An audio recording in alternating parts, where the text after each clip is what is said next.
વાવથરા જિલ્લાના નિર્માણ બાદ પ્રથમ વખત યોજાનારી સ્થાનિક સ્વરાજ્યની ચૂંટણીને લઈને અત્યારે સમગ્ર પંથકમાં ભારે ઉત્સુકતા હોવી જોઈતી હતી, પરંતુ વાસ્તવિકતા કંઈક અલગ જ જોવા મળી રહી છે. ચૂંટણી જાહેર થયાને આજે 3 દિવસ પૂર્ણ થયા છે, છતાં રાજકીય ગરમાવો નહિવત જોવા મળી રહ્યો છે. આંકડાકીય માહિતી મુજબ થરાદ નગરપાલિકા માટે છેલ્લા 3 દિવસમાં 100 જેટલા ઉમેદવારી ફોર્મનું વિતરણ થયું છે. પરંતુ આશ્ચર્યની વાત એ છે કે અત્યાર સુધી એક પણ ઉમેદવારી પત્ર ભરાઈને પરત આવ્યું નથી.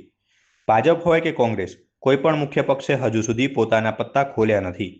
વહીવટીતંત્ર ચૂંટણી માટે સંપૂર્ણ સજ્જ છે, પરંતુ ઉમેદવારોમાં હજુ સુધી કોઈ મોટો ઉત્સાહ દેખાતો નથી. હવે ફોર્મ ભરવા માટે માત્ર 3 દિવસનો સમય બાકી છે. 11 એપ્રિલના રોજ બપોરે 3 વાગ્યા સુધી જ ફોર્મ સ્વીકારવામાં આવશે. ત્યારે જોવાનું એ રહે છે કે છેલ્લા દિવસોમાં રાજકીય પક્ષોમાં કેવી દોડધામ જોવા મળે છે. થરાદ નગરપાલિકાની ચૂંટણીમાં 6 તારીખથી ઉમેદવારી ફોર્મ નોંધાવવાની શરૂઆત થઈ છે. તારીખ 6, 7 અને 8 એમ 3 દિવસ મળી અને કુલ 100 ફોર્મના વિતરણ કરવામાં આવ્યા છે. 6, 7 અને 8 ત્રણેય મળીને આજ દિવસ સુધી એક પણ ઉમેદવારી ફોર્મ હજુ નોંધાયું નથી. ઉમેદવારી રજૂ કરવાની તારીખ રાજ્ય ચૂંટણી આયોગ દ્વારા તારીખ 6 થી તારીખ 11 નક્કી કરવામાં આવી છે, જેમાં હવે 9, 10 અને 11 એમ 3 દિવસ બાકી છે.